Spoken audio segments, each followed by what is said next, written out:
All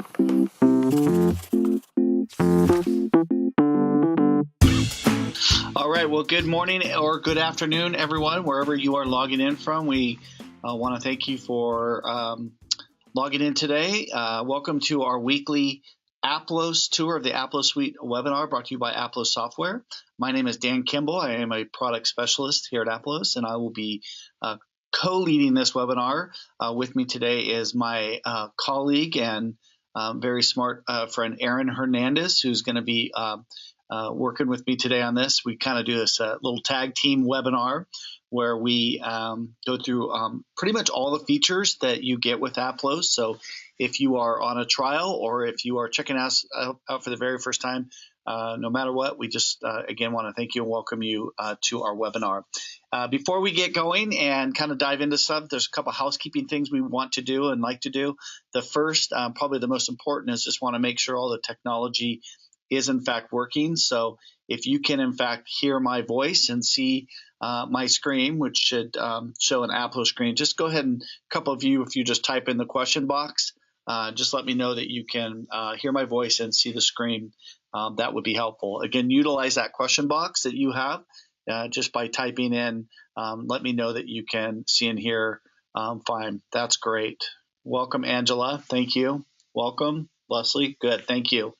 Jim, awesome. Okay, well, that's good news. That's always the most important of a webinar, is to be able to see and hear. And then I just want to let you know that anytime throughout this webinar, if you have a question, just go ahead and type that question in. We review the questions throughout, and we will always give you plenty of time at the very end to review questions as well. But, you know, if you're like me, if I don't write the question down right away, I'll probably forget it. So feel free to, to jump in and ask those questions as you so need. Again, I want to thank you for your time. We're really excited to show you our webinar. Before we dive into the actual content of the webinar, there's just a couple we'd just like to kind of get an idea about who you are and who's out there. So what we'd like to do is just kind of launch a couple polls here real quick. This is a little participation and just going to take a minute or two. So first thing, we'll just kind of want to know if you are currently one of the following, which is, are you currently an Aplos 15-day free trial?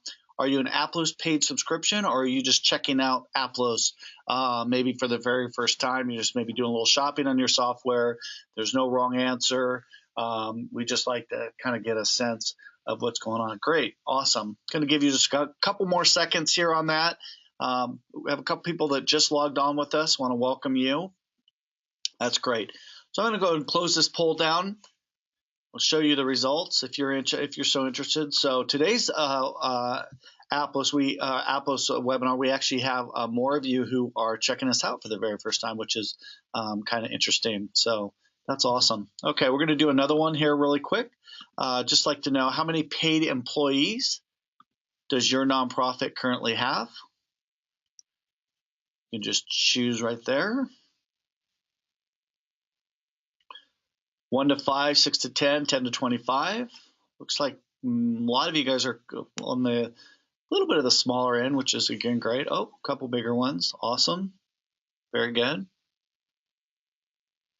All right, we'll do this for 1 or 2 more seconds, and then we'll close this one down, and we'll do one more right after that. So great. Thank you for participating, everyone. We do appreciate that. In case you're curious about who's out there with us today, you can kind of see. And then we'll go ahead and hide that one. And let's do one more right here, which is what area of Aplos are you most interested in learning about today? Are you looking at the fund accounting, tracking revenue? Are you looking at people? Are you tracking donors? Are you doing communication? Or are you all of the above?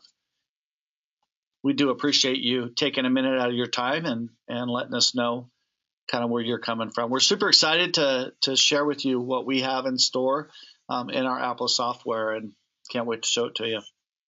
So we'll just spend about a few more seconds on this. Again, thank you for participating. About 5 more seconds. Awesome. Thank you, everybody. I'm going to go ahead and close this one down. And again, just because we're about 40%, 40%, 40%. That's interesting. We always kind of fun to see kind of what folks are wanted to learn about. All right, so let's keep moving along. So once again, we just we want to welcome you and just say thank you for spending some time with us. So kind of the format of the webinar is we're going to do the accounting side first with Aaron, and then we'll get into the donor management and kind of show you how everything comes together. Just sort of to kind of frame Aplos a little bit, the way kind of we run this webinar, but also where we are as a software company is we started as a very small kind of a basic accounting solution about 8 or 9 years ago. It was a way for small nonprofits and churches and ministries to be able to do something a little more simple than what was available at the time, something like QuickBooks and all of that. And then, of course, over time we grew, and with that growth, we had a demand for more features, so we grew our accounting and then eventually added some donor management features. This past year was a pretty milestone year for us as a company, one because we hit an all-time high in terms of number of customers using us, but also because we've been able to really create an atmosphere that I think a lot of nonprofits, churches, and ministries are excited about, which is being able to have as many tools in one place as we can. We're going to use the term the toolbox a lot throughout this webinar, and what we like to say is that with Aplos, we're going to give you lots of tools in your toolbox to help you better run, manage your nonprofits, and hopefully raise more money at the same time. Most of you know that in order to successfully run a nonprofit or a church or ministry, you really need 4 or sometimes 5 different types of softwares or communication pieces. You need, of course, a way to do your accounting. You need a way to track your people, or what some would call your donor management. You need to be able to track your contributions and generate contribution statements. You need to be able to send emails. You need to be able to take online gifts and do online giving, and some of the tools that come with that. And what we're really excited about is that you don't need different pieces of software to do that. We're going to show you how that all lives under one place. Jim just said the all-in-one approach is what I'm interested in. This will be fantastic help. Great, Jim. We're going to be really, really glad to show this to you. So with that, I'm going to actually give the mic over to Aaron, who's going to start us off on the accounting side, the fund accounting side, and then I'm going to come back in and share a little bit more about donor management and some of those other tools that I just talked about. So welcome, Aaron, and thank you, guys. All right. Hello, everybody. My name is Aaron, as Dan mentioned. So I'm going to be helping along here, kind of showing you guys around the system. So we're really excited to show you guys, like Dan said, about how everything kind of just comes together within the Aplos system. I'm going to run through a few things. I am going to run through the fund accounting aspect of it, but we're going to start actually by going into the couple other places first. So this first place I'm going to show you here is the dashboard area. This dashboard area that you're seeing here, this is the home page that you come into once you log into the system. This is going to show you different metrics, graphs, alerts that represent all the different activity that's happening within your Aplos account. So as you can see at the top here, I have a metric for total cash balance, also for net income for the year, even net income for the month. I also have graphs that represent the cash balance, as well as some expense breakout graphs. Oops, wrong way. Let's go back here. All right, as well as some expense breakout graphs and even some donation graphs at the bottom there. If you want to tailor the metrics and graphs a little bit, there is a little action icon here on the right-hand side you can click on, and that'll take you to a settings area where you can pick which metrics or graphs you want to be shown where on that home page. All right, and then also on this main dashboard screen, as I mentioned, there are going to be alerts here. So on the right-hand side, you can see there's a column here for alerts. And so if you have things like an open bank reconciliation in the system, if you have contributions that aren't linked to the accounting side, whatever the case may be, you'll see alerts for those different topics here in the alerts column. Underneath that, you also have fields for the accounts payable and accounts receivable areas. And so if you utilize those modules, you'll see alerts for those certain topics here in their applicable sections. All right, and the last thing here on the dashboard page is this little privacy switch I want to show you. So if you want to step away from your desk for a second, you don't want anyone to see what's on your screen, just simply check that privacy box, and then all your metrics, graphs, and alerts will be wiped away, and then this resource page will be in its place. Once you get back to your desk, you just uncheck the box, and then everything's going to pop right back up on the screen for you there. All right, so that is the dashboard page. Now what I'm going to do is move over into the far right hand side here to this little gear icon. This gear icon, this takes us to the settings section of the system. This settings section is only going to be available for administrators on the account, so only anybody with administrative access will be able to see these next few pages. The first one we're jumping to here is the org info page. And this is the section where you enter in the basic information for your organization. So what that's going to mean is that you will be entering in what your organization's name is, when your tax ID number, when your fiscal year starts, your address, phone number. If you have a logo, you can upload that image from here as well. And then you can also manage your communication settings from here. So this is the area where you pretty much tell us who the primary contacts are for your organization. So in case we need to get in touch with you for whatever reason, whether it be with a credit card you have on files about to expire, or we want to send you a monthly newsletter to keep you up and in the know about things related to Aplos, this is the area where you can designate who we should be in touch with for that. Let's see. Just want to stop for a second here. I see Ben mentioned that he's having trouble hearing the audio. So just want to double check with everybody. Is everyone still good as far as the audio? Did that come back in for you, Ben, or are you still not able to hear anything? Let's see. Let's see if you guys, audio is fine for you. Okay, thank you, Charity. All right, Jim, thank you for letting me know that's okay. All right, Ben. Ben, yeah, I don't know if you can hear me. Let's see if I'm going to try to shoot you a message in a second here and see if maybe there's something on your end. But for everyone else, I'm glad you can hear fine. So I'm going to go ahead and just keep rolling for right now. All right, so let's jump back over here. So that is the org info page in the settings section. Next up, let's take a look at the users page. Users is where you're going to manage who the users are on your Aplos account. So if you want to add a new user, all you need to do is click the button here for add user. What that will then do is take you to this next screen where you can enter in the details for that new user, such as their first and last name, the email address they want to use to log in with, and you can also select roles for your user. So we do have a variety of roles that you can select from, going from an administrator who has full access to the software, going down to some read-only access roles that are available if needed. Once you have those roles selected, then you can enter in a password for that person that they can change once they log in, and then click Save once you're finished. And then if you ever need to edit any of the information for an existing user, all you have to do is click on their name, and that'll take you to the next screen where you can manage those details. All right, next page here is the subscription page, and so this is where you're going to manage your Aplos subscription. If you need to upgrade or downgrade your subscription level, if you need to add in a promotion code, or if you want to update billing information, whatever the case may be, this is the screen where you can manage all of those tasks. All right, and the next step is one of my favorite tools in the system, which is the activity log. The activity log is pretty neat in that what it does is keeps track of all the activity happening within your Aplos account. So when you come here, you can reference on a particular day at any given time what user or users were logged in and what kind of actions they performed. So did somebody come into the system and create a new accounting entry in the software? Did they delete a contribution that was previously recorded? Did they update some contact information? Whatever the case may be, it's all going to be managed and tracked here in the activity log for you to reference at any time. All right, next up here is the file box area. This is your basic storage space within the system. So if you have any kind of documents you want to keep in a safe spot, whether it be some images that you have or Word documents that you want to keep in the system, whatever the case may be, you can upload those documents from here in the file box area. And we do give you up to 1 gigabyte of storage space, so it should be a lot of room for you to put in whatever you need. But you are always able to ask for more storage space if needed. But it does come an additional fee, so just let us know, and then we can explain more about what those options are. All right, and last up here under settings is the partners page. So we are partnered with a lot of great companies out there, companies such as Bloomerang, Church Community Builder, Continue to Give, Donor Elf, Gusto Payroll, and most recently PayPal. So if you have an account with one of these great companies, if you're looking at starting one, you're definitely more than welcome to connect those accounts with your Aplos account so that you can work between both systems a lot smoother. All right, so that's the basic stuff there. Now what I'm going to go ahead and do is jump into the fun accounting section now.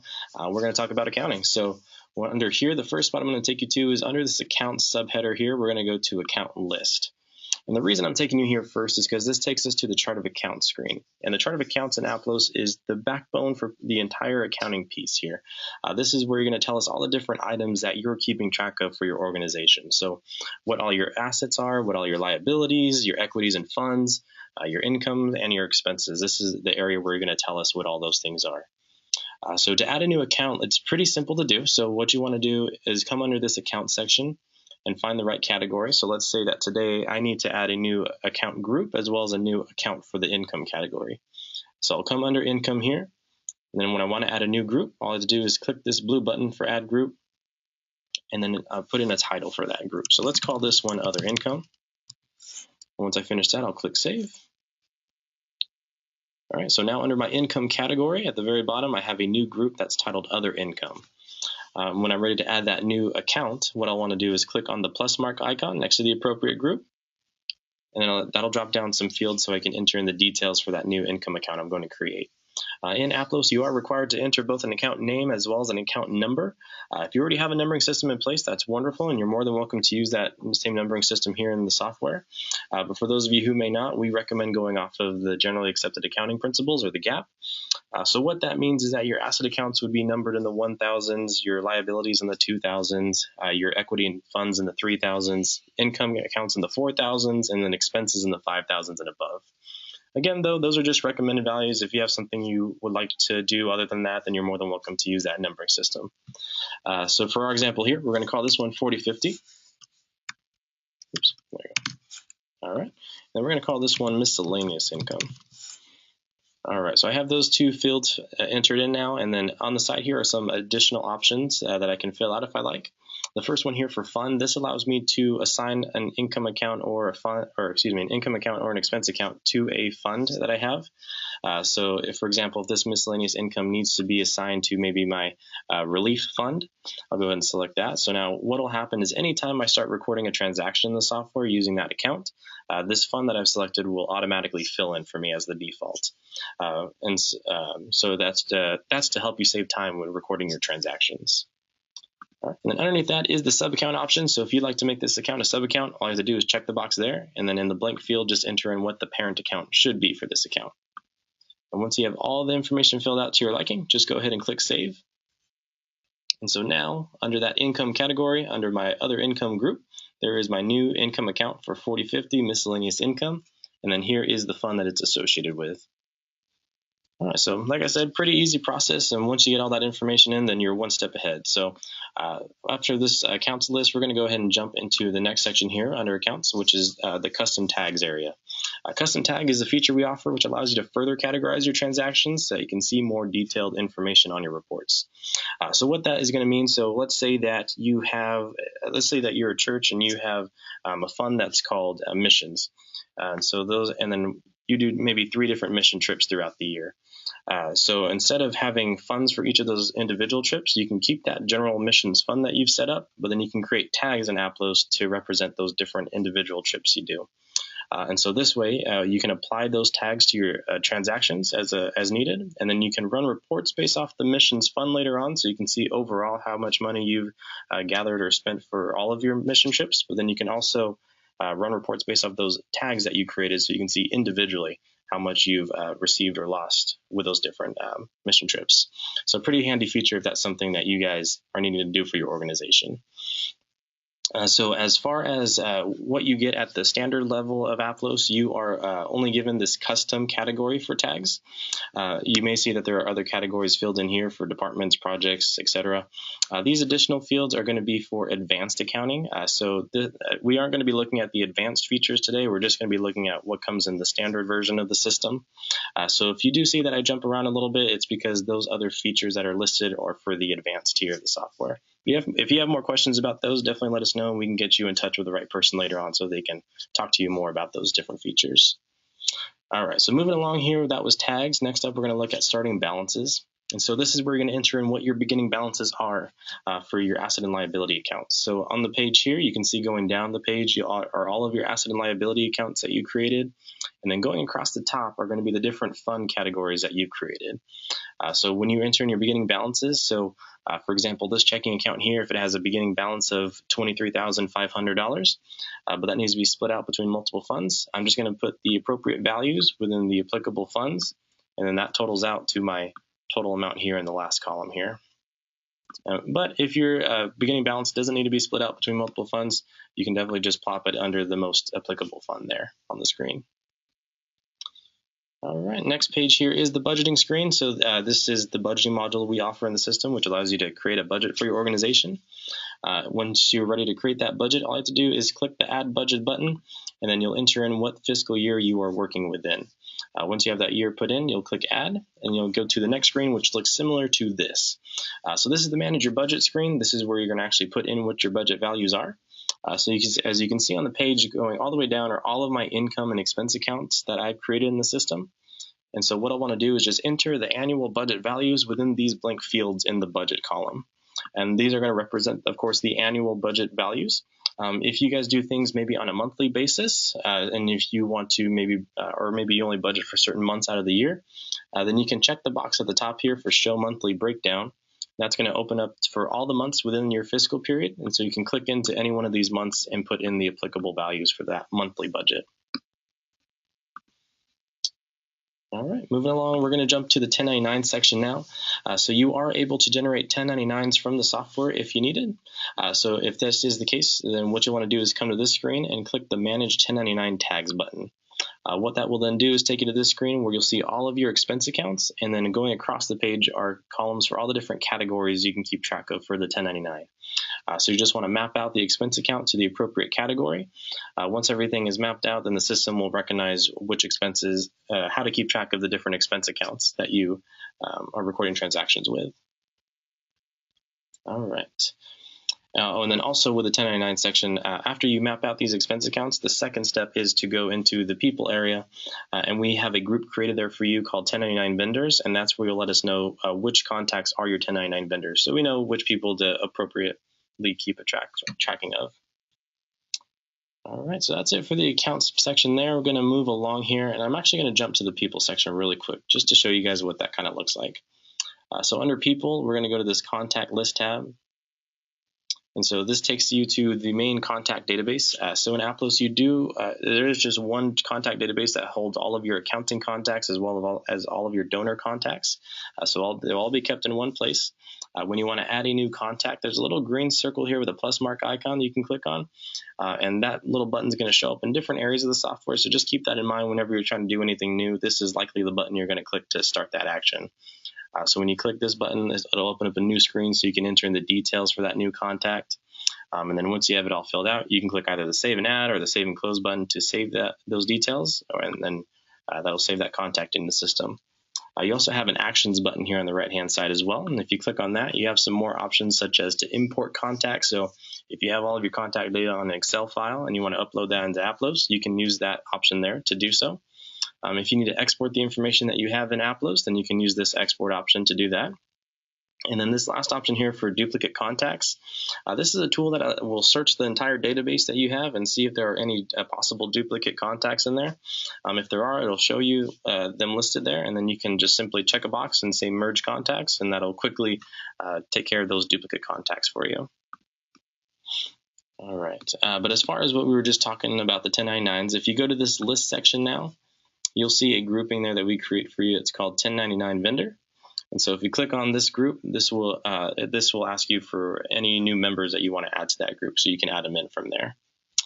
All right, and then the last option here for custom fields, just since we're on this section, this allows you to add any additional fields to the people area that you need to keep track of.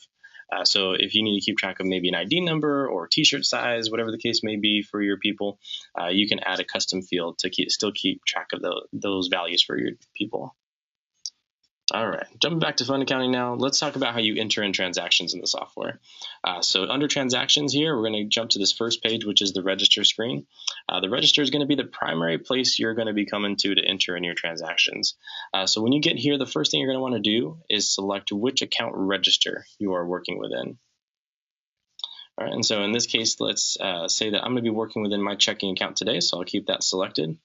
Once I do that, I can drop down below to this Add Deposit Payment area, and I'll start entering in the details for my latest transaction. So let's say that today September 19th. I went to, let's say I went to Best Buy today. All right, I already have that contact in the system, so I'll go ahead and click on that. The comment, let's just say I bought a computer, and let's say that I spent $300 on that new computer.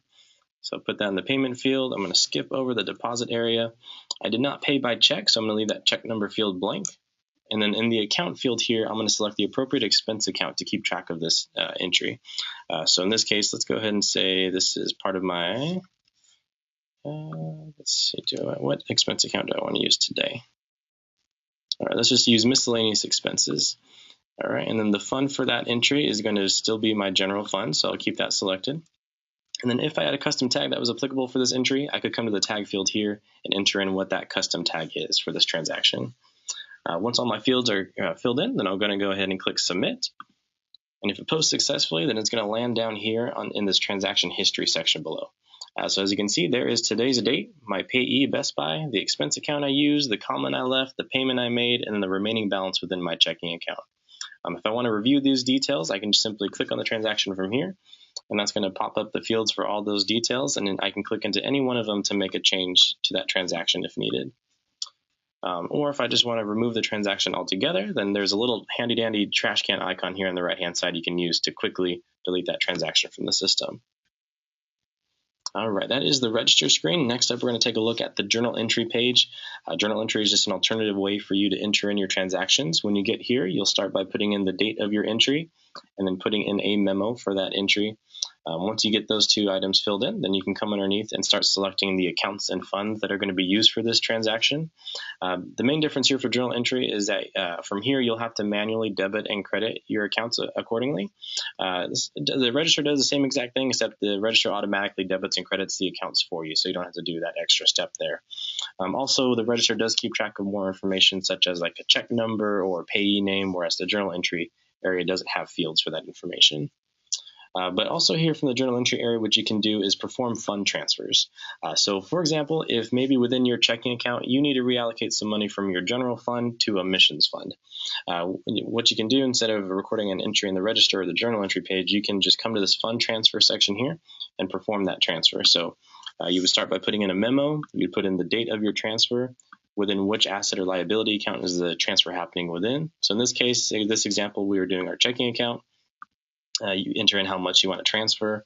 The source fund is going to be where the money is going to be reallocated from, so the general fund, and the target fund, so where that money is going to be reallocated to. So in this case, we can say our missions fund. And once we have everything selected, then we just click transfer. And then what that'll do is move the money within your checking account from general to missions that you've designated without actually affecting the cash balance within your checking account. So that's a pretty handy tool as well if you need to do stuff like that. All right, next up here is accounts payable. Accounts payable is another module we offer which allows you to keep track of bills that you're making payments on over time. When you come here, you'll enter in the details for that new bill at the top of the page. And once that bill has been created, it's going to land here in the pay bill section, available for you to pay off whenever you're ready. So when you find the right bill, you can just enter in the amount you're going to be paying and the payment date. Once those fields are filled out, you can either click the Pay Bills button at the bottom here to just record the payment entry in the system, or you can click the Pay Bills and Print Checks option, which will still record the entry, but it will also take you to another page, which is the check print page, so that you can print out a check for that payment you're making. Once the bill's been paid off, then it's going to land down here in the History/Close section below. All right, moving along in accounts receivable now. Accounts receivable, this is the other way around. So this is if you send an invoice to someone and they're making payments to you, you can enter in the details of that invoice here at the top of the page. Once it's created, it's going to land here in the Receive Payments section. Once you start receiving payments for that invoice, you'll find that right invoice there. Enter in the amount you're receiving and the receive date, and then you can click the Receive Payment button to record that entry.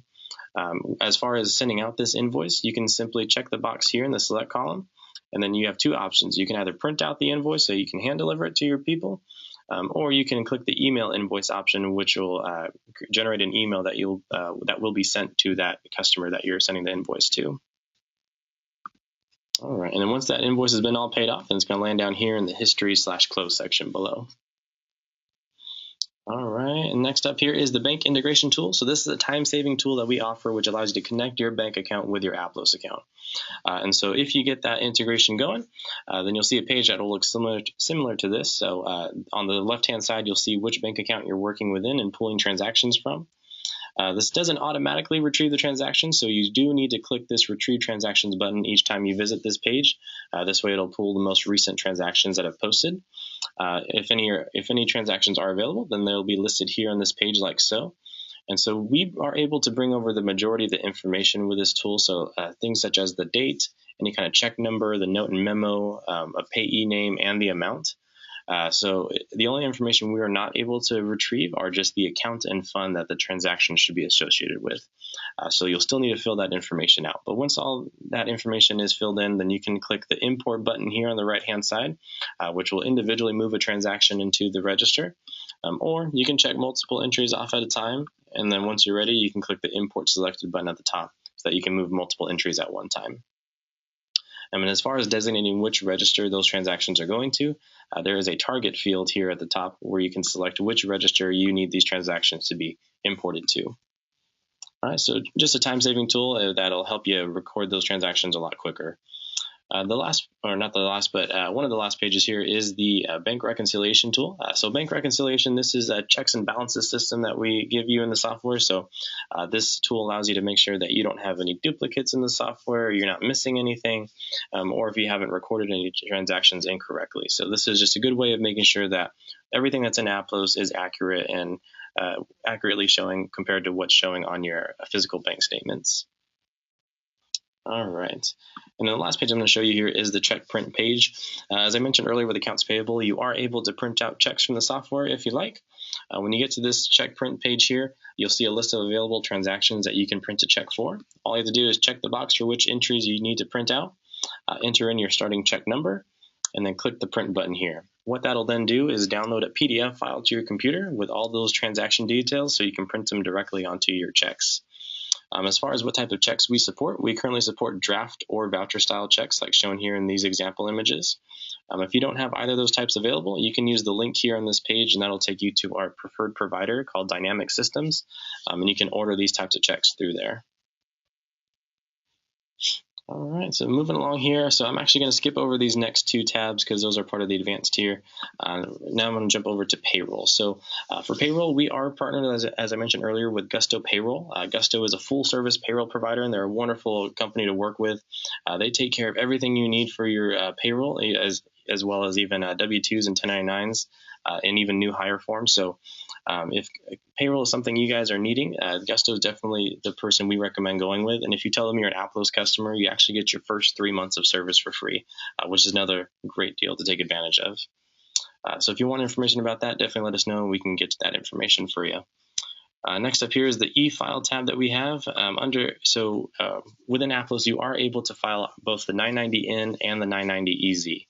We don't file the full Form 990, but if the N or the EZ is something that your organization needs to file for the IRS, you're definitely able to file both of those for free from our system here. All right, and the last tab I'm going to show you guys here is the period close option. So period close, this allows you to lock down everything in Aplos up to a certain point in time. So when you come here, you can enter in the period date field what you want to close the books to. So in this case, let's say maybe you're trying to close out the year 2017. So we'll select December 31st of 17, and then we would just click close period.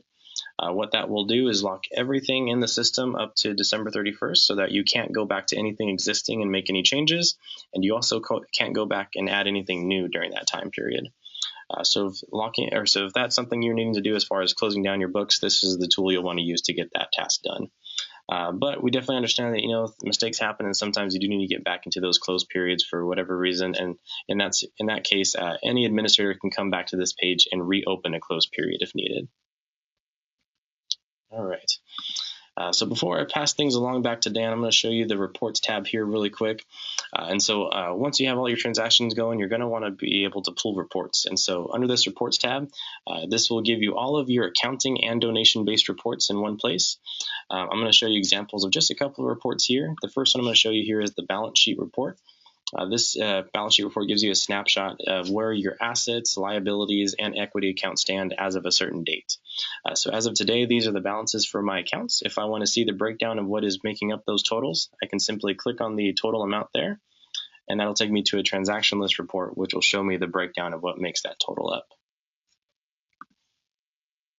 All right, now coming back here, in the next report I'm going to show you is the income statement. This is your basic profit and loss report, what's come in and what's gone out as of a certain date range. What you can see, if you need to change the date for any reason, you can come up to the date field here in the top left. And then we give you some preset options such as this month or last month, this year and last year. You also have a custom date range available, custom option available as well to select a custom date range. So once you do that, just click apply and that'll update your report. And then also on all of your reports are going to be these blue buttons that go across the top of the page. The first one here for share, this allows you to email a report directly from the software. So if this is something you need to send to maybe your board members or just certain individuals within the organization, you can come here, select what format you want the report to be in, so either some type of Excel file or a PDF file. And then after that, just fill in the fields below, such as where the emails are going to be coming from, where the reply to should be sent. And then in the send to field, you can either select from individuals you have in the people category already, or even a group. If they're not in the system, then you can simply type in their email address and it'll work just fine as well. But once everything's ready, just click the share button here at the top, and then that'll send that report right off to those designated individuals. The save option, this allows you to save a report as is. So if you have a report that you've made a lot of modifications to and you're going to continue to use the report in that way each time, instead of redoing everything each time you come back, you can click the save button instead. This will save everything as is so that when you go back to the main reports page, you'll actually have a saved category that you can go back to and find that previously saved report. The print option, this allows you to print out the report if you like, and then the download option here just allows you to export any of your reports either as an Excel file or a PDF file if you like. All right, so with all that being said, let me just double check our questions box here and see if any new questions have come through. I do see one that says, if we are uploading accounting data from another system such as QuickBooks, will our chart of accounts automatically update to reflect the data we import, or do we need to set up accounts manually? That's a great question. So as far as your chart of accounts go, we do have the option to import a list of chart of accounts if you have one that you'd like to use. There isn't a way of doing that directly in the software, so we would have to take care of that task for you. But definitely, if you can get your chart of accounts in some type of an Excel file, just send that information to us at support@aplos.com, and then we can take care of importing that into your Aplos account. So this way, if you need to import any transaction data or anything like that, the system will automatically just tie those all together. All right, so that was the only one I saw, so hopefully that helps out. If you have any more questions about that, Charity, just feel free to let us know. So for now, I'm going to go ahead and pass the mic back over to Dan. He's going to talk to you guys more about the donor management side of the software. Great. Thank you, Aaron. And again, like Aaron said, just if you have any other questions or you realize you forgot about something, we'll kind of come back and put this all together. So what Aaron has been going over is the accounting piece of it. And what I'm going to do is jump into what we talked about at the very front of the webinar, which is how some of these all kind of come together and the other tools that we're going to give you in your toolbox that all live within Aplos. So to do that, we're going to go right up here to the top, our top navigation area. And we're going to go back to people again, show you a little bit more detail, and then we're going to talk a little bit about donations and tracking donations and a few others. So let's go back to people. Again, Aaron already mentioned this, but this is your Rolodex. This is where your people live, not only just your vendors on the accounting side, but this is also where your donors and prospects are going to live. Your donors and prospects are people that you're going to put in the system that either are currently have given in the past, or maybe people that you're starting to track that you would hopefully like to see give a gift to your nonprofit ministry or church right along there. And like Aaron said, you can do a mass import right over here using the actions or do the add contact. But what I'm going to focus on a little bit more detail is some of the information that you can track about those donors, because the information that you track becomes really critical in the kind of relationship that you build with those donors and prospects for your nonprofit. So let's just pick somebody right here. I'm going to pick my friend Michael Scott, who's been a good friend of my nonprofit here, our DNA Foundation, and kind of show you again what you're pulling up is what we like to call a contact card. within your contact card, you have the ability to obviously get a quick snapshot of kind of what's going on with that donor, a little bit about he or she, where they live, if they're married, not married, some of that pertinent information like the last time they gave, any kind of reminders.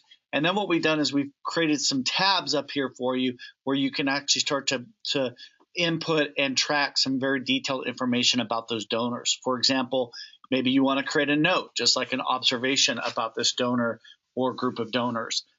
Something about them that would be good for not only you to know, but maybe somebody on your staff, because many of our nonprofits use the software.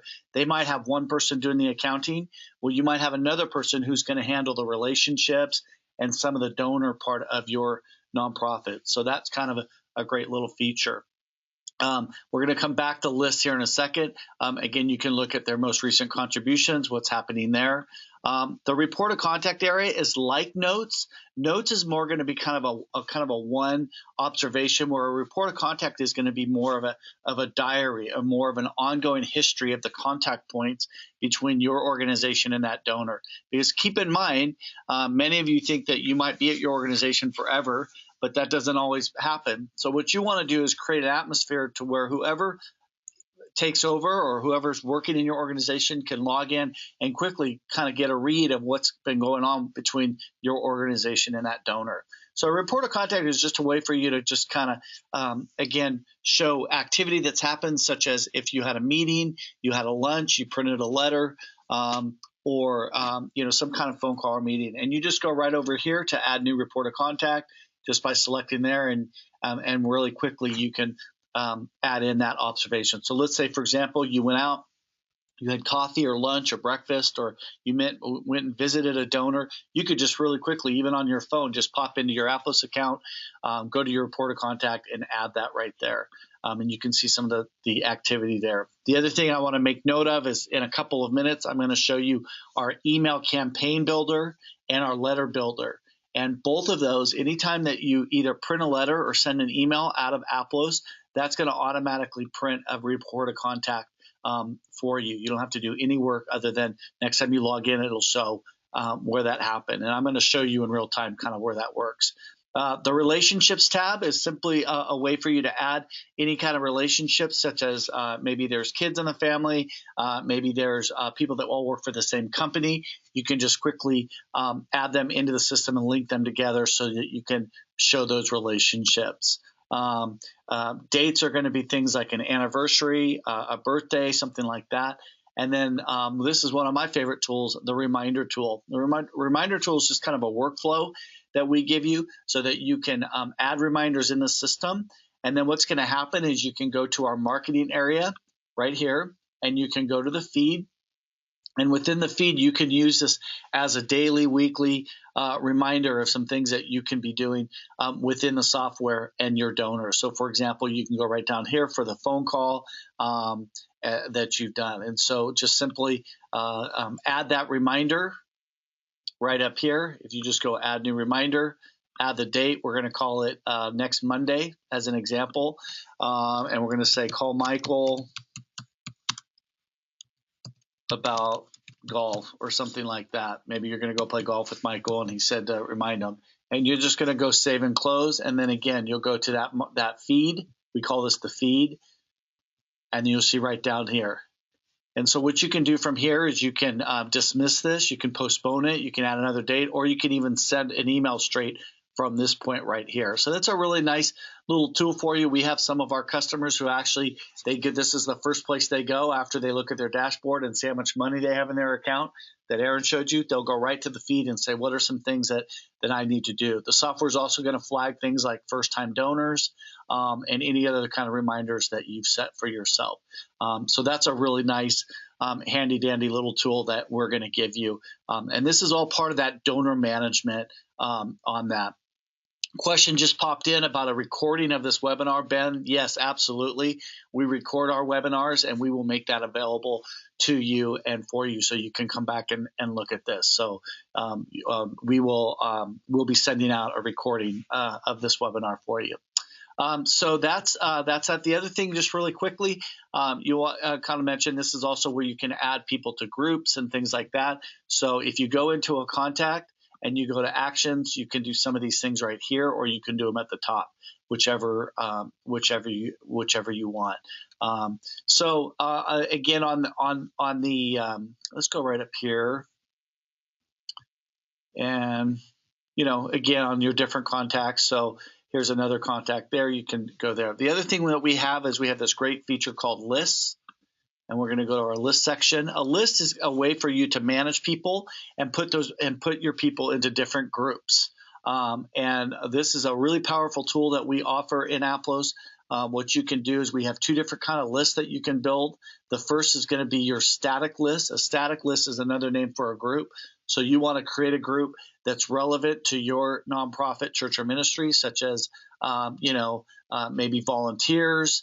Maybe you have board members. Maybe you have a group of people that went on some kind of trip. I worked with somebody this past week that sends teams to India. You can get the idea here.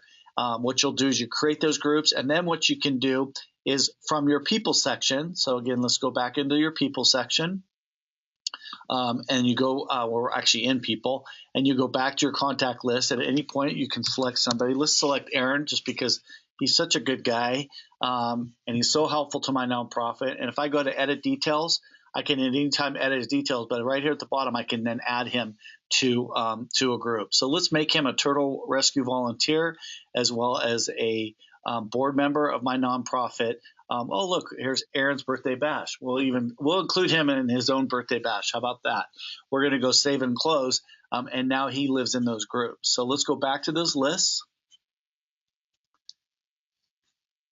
And you can see, for example, there's two people in here. Voila, there's Aaron right there. So on and so forth. Let's go back to board members. Right here, there's 4 people on my board member list.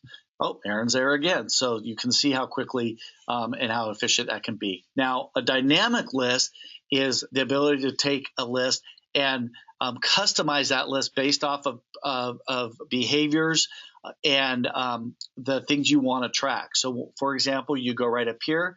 You're going to go to dynamic list, and what you're going to do is you're going to select what it is you want to find out about a list of people. For example, I want everybody who donated within a certain time period, or you can actually pick a dollar amount. Like I want everyone who's given between $5 and $100 during a certain time period, or I want everybody who's given a certain amount and they live in a group, or they've given to a certain purpose, or they're a pledge. These are all the different types of, we'll call it behaviors, that you can pull out and then create a customized list. Then once you save that list, you then have the ability to print mailing labels, send emails, and print letters. These are all part of those things where you don't need another piece of software to do these kinds of things. You can do this all right here in Aplos.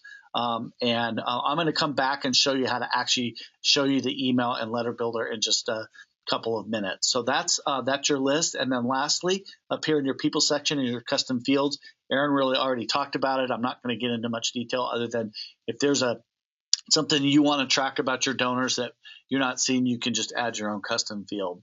Now let's get into kind of the money part. I want to just pause 1 second. We have a question from Sam about Church Community Builder. Church Community Builder, can you cover importing data from that database? I can do it real briefly, Sam, in that I believe that a lot of the stuff in CCB you can pull out into Excel and re-import into Aplos. And just for, again, what Aaron said is that we will help any of you who, if you decide to come to Aplos and become a customer, we will help you with those import features and all of that. So all I can tell you is that every software has its own unique way of pulling data out. Most softwares, if they're relatively current, have the ability to pull into Excel and then reformat it and dump it into Aplos. So that's what I can do on that. Sam, we'll leave some contact info at the end. So if you want to talk in more detail about that and CCB specifically, we can get into that a little bit. Okay. So let's talk about donations a little bit. And this is, again, going to become really important because this is tracking who's giving, how much they're giving, and how it enters into the software, as well as how it enters into the accounting. And this is a pretty critical step for a lot of people because people want to not only track their income and expenses, but they need to know who's giving how much and the ability to track those donations generate contribution statements, but also track all of that in accounting without having to go back and forth between two different programs. So let's start right up here. We're going to start with the Fundraising Center. This is just an additional dashboard that we're going to give you. What we want to do is we want to help you. Many nonprofits don't always kind of quite know what to do with donors and prospects, so we're going to give you some little hints, little suggestions. So anytime that you put somebody in the contact area, regardless if they've given it or not, we're going to automatically, the software is going to identify those people into one of four, we call them buckets. And that's going to be, they either going to be a prospect, a new donor, an engaged donor, or a lapsed donor. A prospect is somebody who has never given to your organization or who has not given in 2 years or more. A new donor is somebody who's given one time in the past year. An engaged donor is somebody who's given multiple times or reoccurring throughout the year. And then a lapsed donor is somebody who gave last year who is yet to give this year. So this is just a great little toolbar for you to kind of track some data as well as some activity so that you can maybe personalize and better your engagement with these groups of people. For example, the kind of letter or maybe a phone call to a new donor that you give is going to be different than an engaged donor, something like that. Your purpose area is going to become very critical in tracking gifts. So what you want to do in Aplos is you're going to create different purposes so that when somebody gives your organization, your church or ministry a check, they can then designate where they want that money to go. And you can properly not only give them credit, but then make sure that that money gets to the right bucket and the right fund that Aaron was referring to.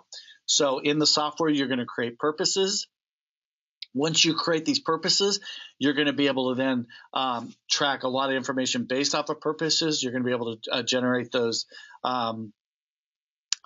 contribution statements based off those purposes. But even more importantly, when you create things like online donation forms and other tools, you'll be able to add these purposes so that people can give to these. And then when you deposit your checks. So just wanted you to kind of look at these for a minute.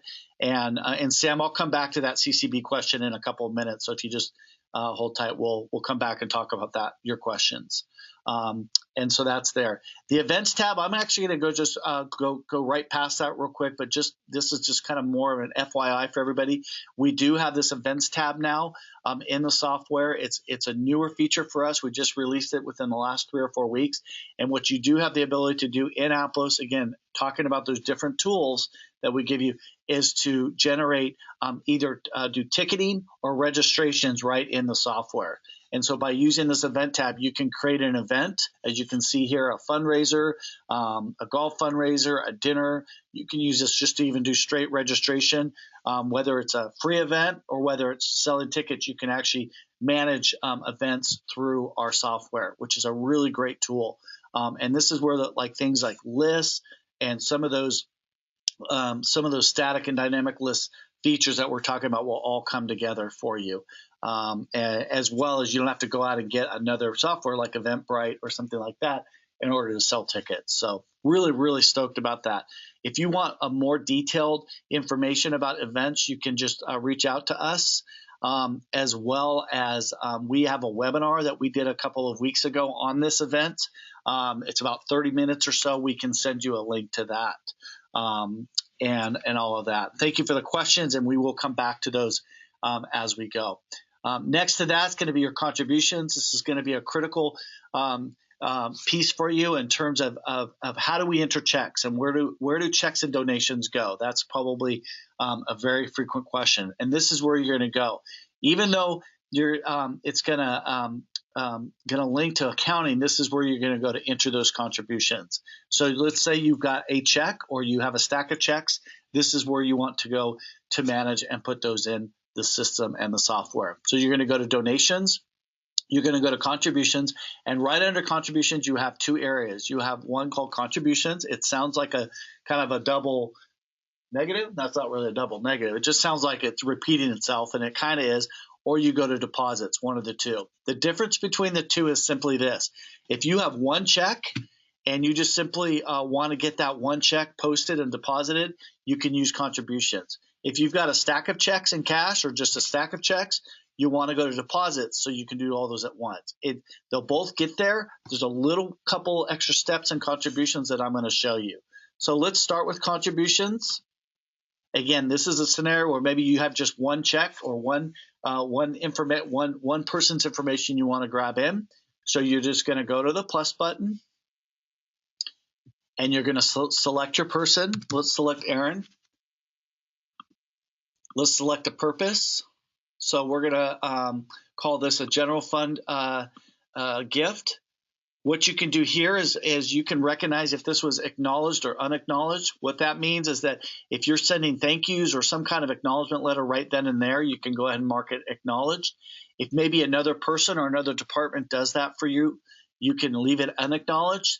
Then you can run a report 2 or 3 days later, show me all my unacknowledged gifts, run that report, and then send that group some kind of acknowledgement or thank you or receipt, and then come back in and mark it acknowledged. It's just a way to help you better track what's going on with your people. The contribution date is typically going to be with the date on the check. So let's suppose that this happened on Monday. The amount, obvious there. Again, reference ID can be something like a check number, any kind of note you want to say. Sometimes people write notes or things on that check. An expense amount might be if there was any kind of fee around that donation, a credit card fee, something like that. And then the NTD stands for if it was non-tax deductible or a portion of that. So let's say that Aaron participated in my golf tournament, and I charged him $250. He gave $250. What you get, and let's say that 75 of that dollars was not tax deductible. You could put the 75 right there. But for the sake of this, we'll just call this a straight $250 donation. And once I hit save and add, you can do another person, or you do save and close, and it'll close down. And when you go back to, we'll go ahead and cancel this because it's trying to open up a new tab. Now you can see there's his gift right there that we just posted. The only thing you have to do from here is once this all looks good, you hit the deposit and you go create deposit. You look, make sure everything's right. Looks good. It's now tied into my checking account on the accounting side. I'm going to hit save right here. Two things have happened. I can now give look up Aaron how much he's given, but then also on the accounting side, I can show that a deposit of $250 is made because you're going to take that money to the bank and deposit it. Now, if you go to contributions and you go to deposits, you're going to do the exact same thing that Aaron showed you using the green plus button. And in this scenario, it's really the same idea, except in this scenario, maybe you have 3 or 4 or 5 checks, or if you're a church and you have a Sunday offering, maybe you have 50 checks, or you had a fundraiser on Saturday night, a dinner, and you've got a bunch of envelopes with checks in them. This is where you're going to go to post those. You'll put the date of the deposit. You'll name it. We'll call it, Saturday event, something like that. And then you can, this is just an additional descriptor for you. And then you do the same idea. You put the date on the check. We'll call it Saturday. Reference ID. This is going to be a check number, a note of any kind. Again, the donor, like we were doing before. So we'll pick, we'll pick Ashley here. Again, the purpose. She was feeling really good about the sea rescue team, something like that. Okay, and then you just go row by row. You just kind of enter them each in, same thing, and you'll get the idea. I'm not going to spend a lot of time on this because you're going to obviously get the idea pretty easily. These are a lot of our staff people here. General fund, 250, and then the purpose. Well, we're going to do purpose. So I'm going to hit save. Same thing has happened. Now I want to show you kind of what this looks like. Again, you can go and see that, look, on the 19th, I made two contributions. And if I go to my fund accounting and I go to my register where things live, you can now see that there was a couple of deposits made, and that's what I just did. So again, 2 things happen is the detail of the people and what they donated lives in donor management. And then the money itself, the bulk money, is in your accounting. So it's all in one swoop. You don't have to go in and double enter and all of that. Okay, so really cool feature there. And then right next to that is your pledges. You do have the ability to track and manage pledges in the system. A pledge is a promise that somebody makes to your organization. They pledge, say, I want to give $5,000 to your campaign, or over a period of time, I'm going to give you $50 a month or $100 a month or $100 a week or whatever that might be. You just simply go right here and you add that pledge, how much they want to give when it starts. And then the next time you go in to add a contribution, if that person has an existing pledge, so let's go right here. Let's take Alex. So we're going to go Alex Acree. And you see the software recognizes that he has a pledge with my nonprofit. So it's going to pull up this window saying, is this donation for this pledge? And if it is, I just simply have to go like that and save and close it, and it's done. Sometimes people might give above and beyond that pledge. Then in that case, you can just fill in the details from there. So that's a really great tool and feature for you. Along with that, you can the software is set up to where you can send out pledge reminders, pledge statements, show how much people have given towards their pledge, and those kinds of things, as we'll show you that in the reports. So what I'm going to do at this point is I'm actually going to take a quick break. Not really a break. I'm going to actually bring Aaron back up, and he's going to talk about the next feature, which is the ability to track online donations in our software. So Aaron's going to take this back over. Aaron? All right, thanks for hanging in there, guys. I know things are kind of going a little bit longer here, so we're going to try to keep you guys engaged and make sure that you guys understand everything that the software can offer for you, and hopefully not lose you guys out there. So next up, we're going to be talking about the online donations feature like Dan mentioned. And so what this is allowing you to do is it gives you the ability to receive donations online if you'd like to. So what you can do from here in Aplos is you go to this under the online donations. We'll start by going to the online donation forms tab. And so what you can do in Aplos is you can set up both an online donation form, which is essentially creating a web page that people will be redirected to from your website, or you can create an online donation widget. And so what a widget is something that you can place into your website so that it acts like a pop-up on your website, so that people can still remain on your website, but still give to your organization, so you don't have to be redirected anywhere. So I'm going to show you examples of what these look like. So let me go ahead and just come to my online form right here. I'm going to go ahead and view that page. And so this is an example of an online form. So as you can see here, I have a title for my form. There is a picture and some text that I've included. As far as what type of information your donors will want to fill out, we automatically put in the fields for first name, last name, and email address. If you want to include anything additional, such as an address or phone number or any kind of custom fields, you can add those onto your form. Your donors can also choose from preset options that you can designate, or they're able to give a custom amount if they like. And then they can also choose to give either a one-time gift or a recurring gift. So for recurring, they would just select between monthly or weekly and then set up the appropriate schedule for that. Another thing you can do for your donors is allow them to pay for the transaction fee on their donation if they like to. If they do, they just check the box. If don't, they just leave it unchecked. And then when they click the button at the bottom, it'll take them to the next screen where they can designate how they want to pay for their donation.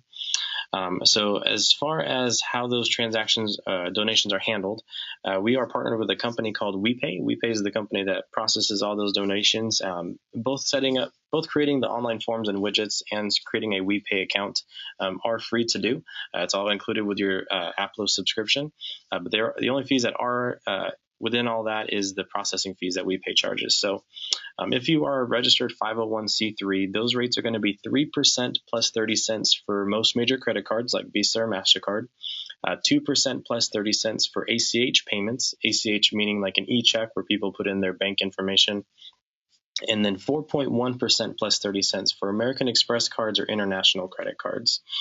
So again, if you are a registered 501c3, those rates are 3% plus 30 cents for credit cards, 2% plus 30 cents for the ACH, and then 4.1% plus 30 cents for American Express or international cards. If you're not a 501c3, you're definitely more than welcome to use this online functionality. Just keep in mind that your transaction rates are going to be 1% higher of what I just mentioned. All right, so kind of coming back here to the different ways people can donate. So this is the online form that I mentioned. So that's something simple as you just provide a link either on your social media or your website that'll redirect people to that page you've created. Now a donation widget is going to be something a little bit different, and so for that I'm going to jump over this other tab here. This is a sample web page that I've created, and so when people click this donate button that I've put on my website, what that will do is pop up the widget that I've created, like you see here. So pops right here up on the website. They don't have to be redirected anywhere. Same fields need to be filled out so that if you have preset options, your donors can select from that, or they can put in a custom amount. They can choose one time or recurring, whether they want to pay for the fee or not, and then they can continue on to put in all that information of theirs. But pretty simple to do there. And then the great thing about having the forms and widgets available on your website is that all these transactions that come through the forms and widgets, they're automatically recorded for you in Aplos. So there's no kind of headache or meddling with entering in the transactions, making sure everything is in balance. We take care of all that for you. So any of those online donations that come through, they will be automatically put into both the donation side of the system as well as the accounting side for you, so that everything is being tracked for you.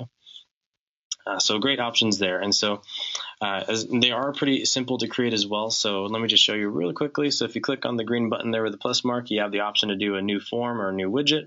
If you create the form, we give you the basic template for how the form should be set up. So you just kind of go in, pick your colors, put in a logo or an image if you want to, what information you want to add for your donors to fill out. And then as far as donation, you can put you can give your donors the option to choose which purpose they want to give to. If they want to give a presets, you can set those up there, et cetera, et cetera. And then once you're all done, you can save and publish that, and that'll be ready to be live. And then going back here now, going to the widget side, let's look at that real quick. And so on the widget side, same thing. It's a pretty easy process. You just give that widget a title and a description if you like to. Set up some presets if you want, and you can allow your donors to give recurring or one time, which purposes, etc. And then you get a live preview on the right-hand side here to see what the final widget will look like. So you can always keep tabs on what that will be at the end. Yeah, just go ahead and exit that. All right, and so that's really all the, oh, no, before we do that, actually I want to show you these last two pages. So the online donations page here that we offer, this allows you to keep track of all the donations that have come through, whether they're one-time or recurring, whether they processed successfully or failed. They'll all be listed here for you to reference at any point. And the last page we have there is for recurring donations. So if you ever want to keep track of who your recurring donors are, this is the page where you can go and review that information. All right, so that's all I have to say about that. So let me go ahead and bring Dan back in, and he's going to go into the rest of the donor management features. Great. Well, we're going to kind of wind down with just a couple other tools we want to show you, and then we'll finish up with some of the last of the questions. Got some already in here with that. So again, what Aaron noted, which is great about this, is that the software is going to do a lot of the work for you. If you are using another online donation applications such as PayPal or Breeze or one of those other ones, and you're happy with those, great, continue to use those. We're not going to force you out. We're just going to simply say that we have a tool for you. It's easy to use. What a lot of people love about this is the fact that as soon as that donation's made, that contact information automatically gets updated and put in the software. Okay, so that's pretty much it on your donations. You can either enter checks and cash here, or you can do the online donations or pledges that we talked about. So let's jump into marketing real fast. These are going to be a couple tools available to you about how you communicate back out to your donors. We talked about the feed already.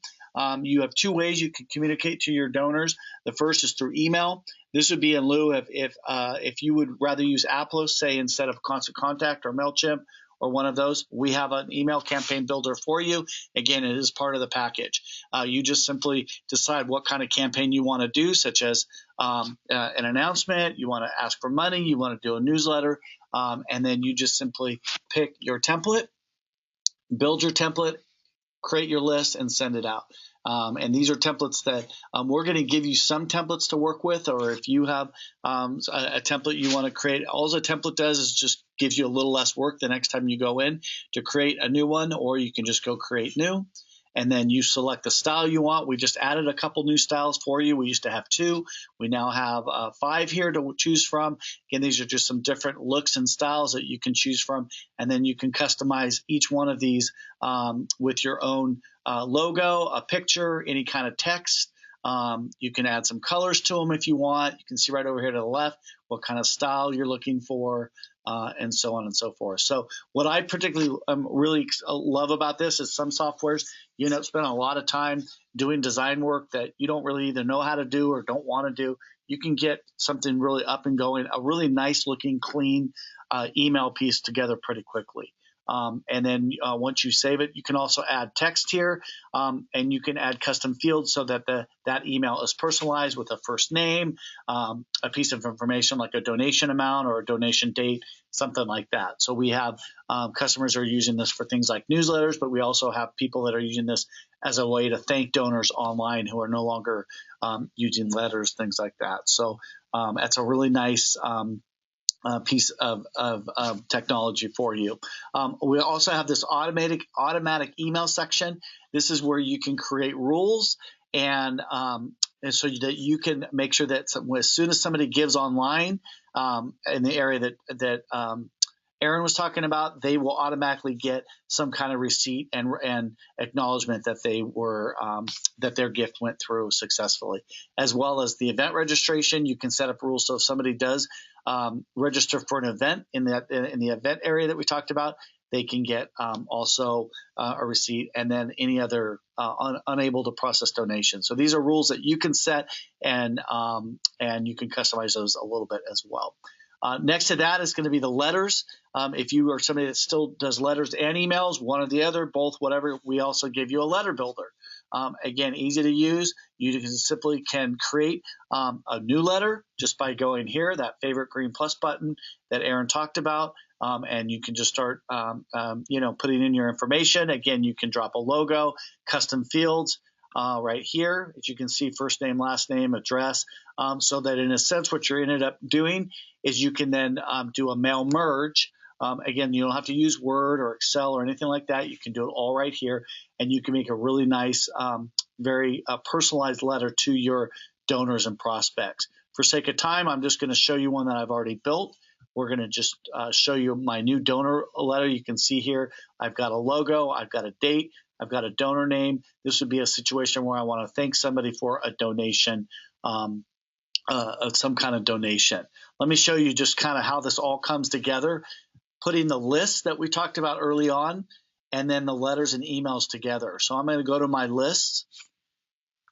And again, we talked about building those custom lists. So in this case, I'm going to take a list that I already built. And this is anybody that gave me a donation in the past 30 days.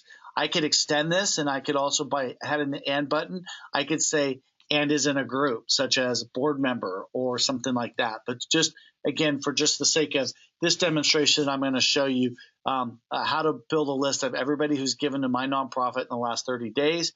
I'm going to just hit preview. I've already saved the list, so that means that I can go to the actions button, and I can do one of these actions, such as print mailing labels, send emails, or print letters. And all you do is just send that email, and then you would associate that with one of those email campaigns that we were talking about a few minutes ago. Or I'm going to go back. I'm going to this time go to my letters. I'm going to select a letter. I'm going to just call this new donors. I'm going to hit preview and print, and now the software has automatically made a letter for each one of these people on this list with their name and the dollar amount right here, as you can see. You can just do a quick check to make sure everything looks good. You can see, again, they're customized by name. And then from there, all you're going to do is hit the green download letter screen, and it's going to download those letters into a PDF file for you to print right from your computer. It's very handy, very cool, very easy to use. And then, as we said in the very beginning, it's also going to add a report of contact right in each one of these people's contact cards. So great tool for you. I think that the power is going to be in the kind of list that you can pull so that you can send out very personalized communication pieces. Just want to mention one other thing about the emailing platform is that just like in other ones, you can track who's opened it, how many bounced back, and those kinds of data points we're going to give you. So it's a really nice tool that's living right here for you as well. So that's your main kind of donor management tools. We've talked about being able to do online donations, track donations. We've talked about the ability to email your people, send letters, as well as track who's given and how much. I do want to mention that for on the report side, we do have a donation area.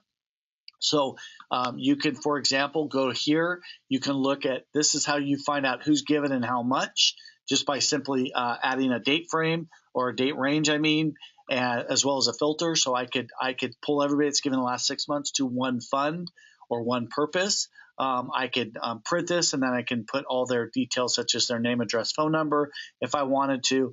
But I think even better than that is this also where you can go to do your contribution statements. So whether or not you do those annually or weekly or monthly, you just go right here. You would say, I want all my donations, just to say this year. I'm going to go to extra actions. I'm going to hit print contribution statements, and the software is going to say, do you want this detailed or summary? And then all I have to do is hit the green print button. The exact same thing's going to happen, and that they're going to then print to a PDF folder, and you can print them from there. So really cool, really easy to use. You're going to spend a lot less time fussing around with putting together these contribution statements. So that's a great report. And then we give you a couple other little donation reports. Side Bunch and Live Bunch, which is people that gave last year but not this year, or some year but not this year, as well as your top donor reports, pledge reports, and so on and so forth. And then the last kind of little tool I want to show you is if you go right over here to our support center, which is the little question box, it's going to take you to a place where you can, if you are one that likes to self-learn, you can look at some of the different categories. We have videos, we have tutorials, we have articles. This is also where you can go to sign up for things like the webinar like today, as well as other resources for you. You can always type in a question such as contribution statements, like we were just going over, like you forgot everything I just said. You just go right here and it's going to pull up an article. Of course, there's our phone number. We answer our phones Monday through Friday, 8 a.m. to 4 p.m. Pacific Standard Time. As an Aplos customer, we offer free support. And so we're here to kind of talk with you about questions you might have and all of that. We also have this little feature on the bottom right-hand corner. This is an intercom. This is not a live chat, but it does give you the ability to launch this window, type in a question or an issue or a problem, and we check it when we're not on the phones, and we typically will try to respond to you within an hour, but sometimes we get busy on the phones. I would say the phones are the best way to start with, but you can also ask quick questions here. So that's a great feature as well. So with that, that's kind of the main kind of, I would say, high-level features of our software. I'm going to go back to our dashboard here, and at this point, we're going to kind of open up for some Q&A unless Aaron sees that I missed anything. I don't think we did. So I know that's a lot. We have a lot to offer here at Aplos. So let's come back to some of the questions you got. So Sam, yes, we'll be happy to send you some information about the CCP integration. Specifically, can we have real-time communication between Aplos and CCB? Sam, I'm going to specifically, can we have real-time communication?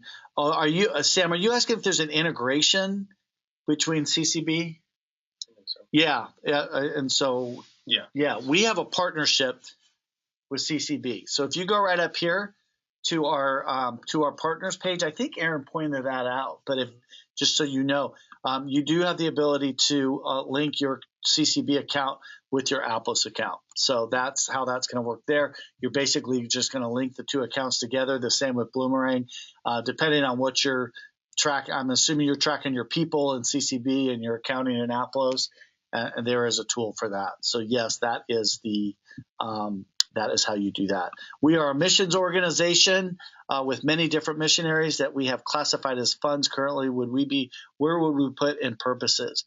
Two things you can do with that question, Angela. That would be a situation where you could utilize tags as an example. So, for example, we have a lot of ministries that use the fund of missionary or missions, and then they tag each one of their missionaries, and then they give each one of those missionaries a purpose. So missionary A, missionary B, missionary C could be a purpose, which is associated to a fund. So that's where you would do that. We have lots of people that do that. Can we track expense claims receipts? Aaron, I'm going to let Aaron take that one on.